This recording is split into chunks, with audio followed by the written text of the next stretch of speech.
Hey, FlimsyLunchTray here with a battle for you in the Tier 10 Light American Cruiser, the Worcester. This is taking place on Trident in Domination mode in the game battle mode, Grand Battles. So there's going to be a few things in this video today that's going to be highlighting similarities with the Des Moines video that I featured last week. Having this video up to date means we will be doing a upgrading commander build video of the Worcester tomorrow. I also do want to say, if you want to see some really good battles I've done in Worcester, there's an epic ranked battle, and then I also have this other one, Minnesota versus Worcester in ranked. Those are two really good battles, especially the first one. I got a lot of views, a lot of reactions to that video, so those links will be in the description below if you want to see more of Worcester in action. If you want to know that Flimsy knows a little bit what he's talking about when it comes to the Worcester, please check out those two videos, because those are fun and close. Alrighty, so Worcester. So this map of Trident, you don't typically see tier 10 ships on this map, except they made an exception with grand battles.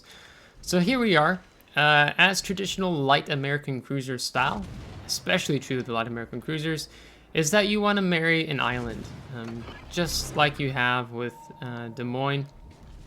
You want to be able to get close to islands, just because, especially with the light American cruisers, is your shell arcs tend to be pretty good to fire over. So you can see I'm just nosing, I'm not shooting right into this island just to get away from the shells coming in, because Nevsky and there's going to be a Hanover firing at me, but those are mostly blocking the Nevsky shells coming at me right now. And so that's why we're sitting here, and we're able to open up on this Kleber. We popped our radar. Just to see what's going on and drive them away. And our presence here helps our two destroyers be able to move in to A to hopefully take the cap. So you can see I'm still detected for another 10 seconds because of the Kleber still in firing range, and he tries to start opening up on me at distance. We're going to angle in, and we're going to start shooting at this Nevsky. Now, in this position, I have to be mindful of backing up too far and exposing my broadside to the other battleships that are in the center back spawn area of the map. You know, we have a Satsuma back there. There's another ship back there, can't quite tell what he is.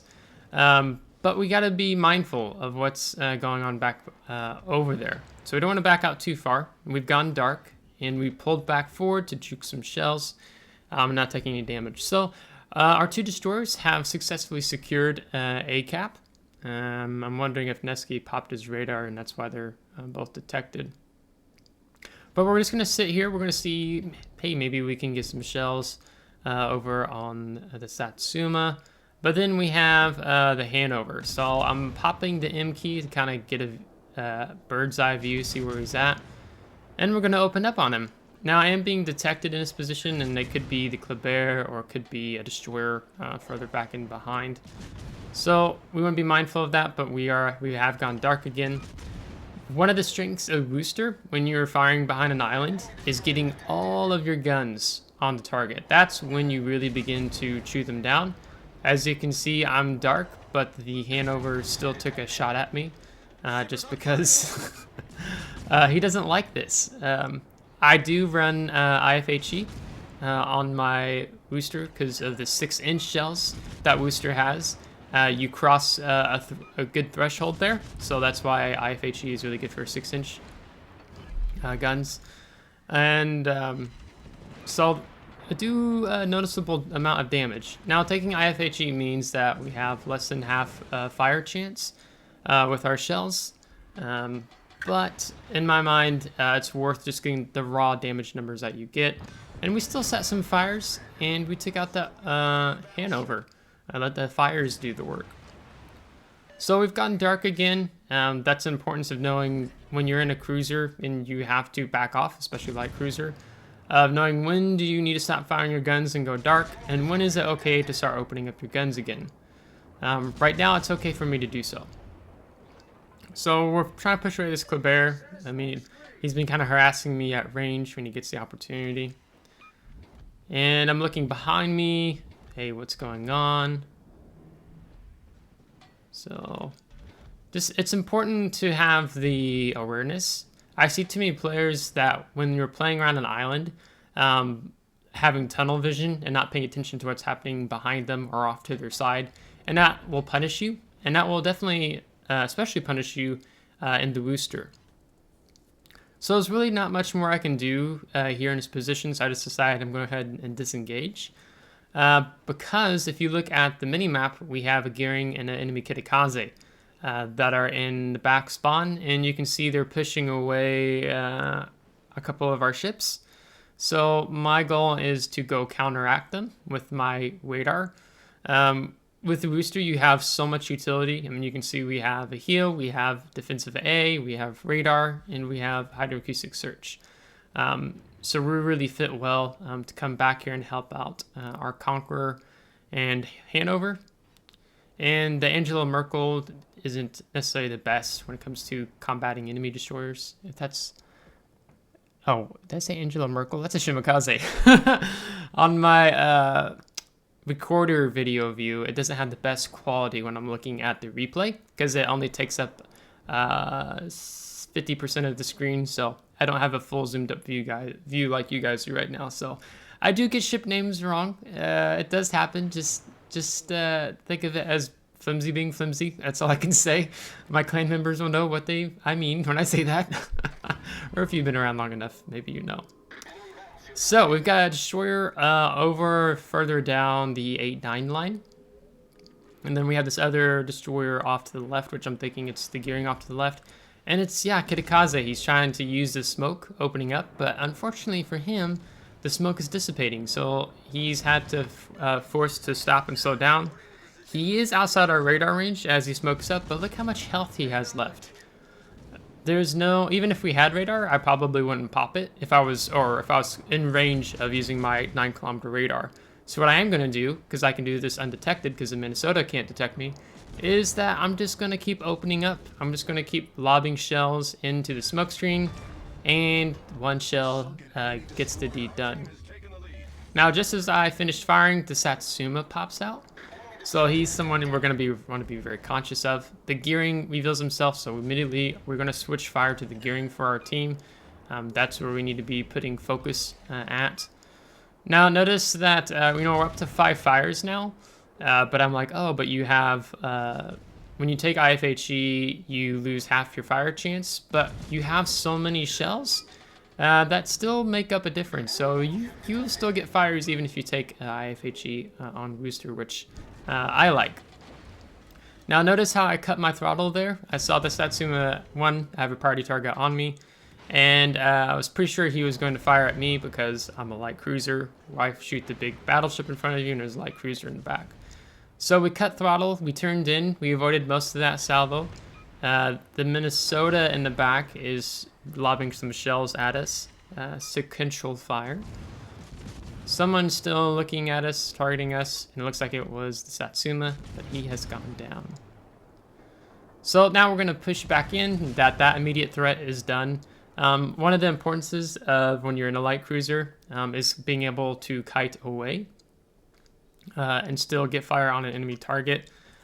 When you're caught nose in to an enemy battleship, like the Satsuma or Minnesota, it's not ideal for you to just be going really slow towards them or going fast. You're closing the distance, meaning the closer you are, the more likely the dispersion of their shells are going to land and hit you.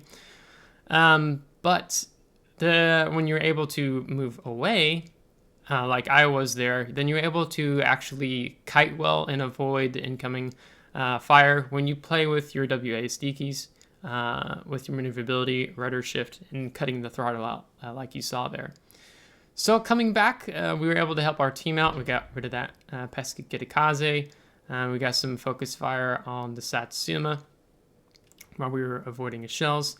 And now we have this Minnesota who is about to meet the wall of skill by our Shimakaze. So we're going to go in and we're going to help our destroyers out. They probably will do fine on their own. They're a little vicious wolf pack over here at Charlie Cap, so I don't see this Minnesota living too long. But we're going to come over help out because Minnesota is the closest target to us. So he's eating a couple of torpedoes. He's got all these HE shells flying in. He's flooding. Yeah, he's dead. So Fletcher gets the kill with a flood, and we're gonna go ahead and disengage, and we're gonna go help out with our remaining teammates at A. So this is a bit of a raffle stomp per se, if you will. That definitely happens in grand battles. I'm not sure when Wargaming is going to bring back grand battles or bring back super battleships, and it was a special iteration of ranked season with some super cruisers and super destroyers. So yeah, we'll see how that one goes. But yeah, so this is an example of Worcester in battle, being able to see, marrying an island, playing with the throttle when you're having to kite away, open gunboating. If you're in a light cruiser engaging enemy target, like a big battleship, I always recommend kiting away if you can't use an island. Because using islands helps you close in the distance. You get to lob your shells over, and then also closing the distance on maybe destroyers. And then you highlight them with hydroacoustic search or radar.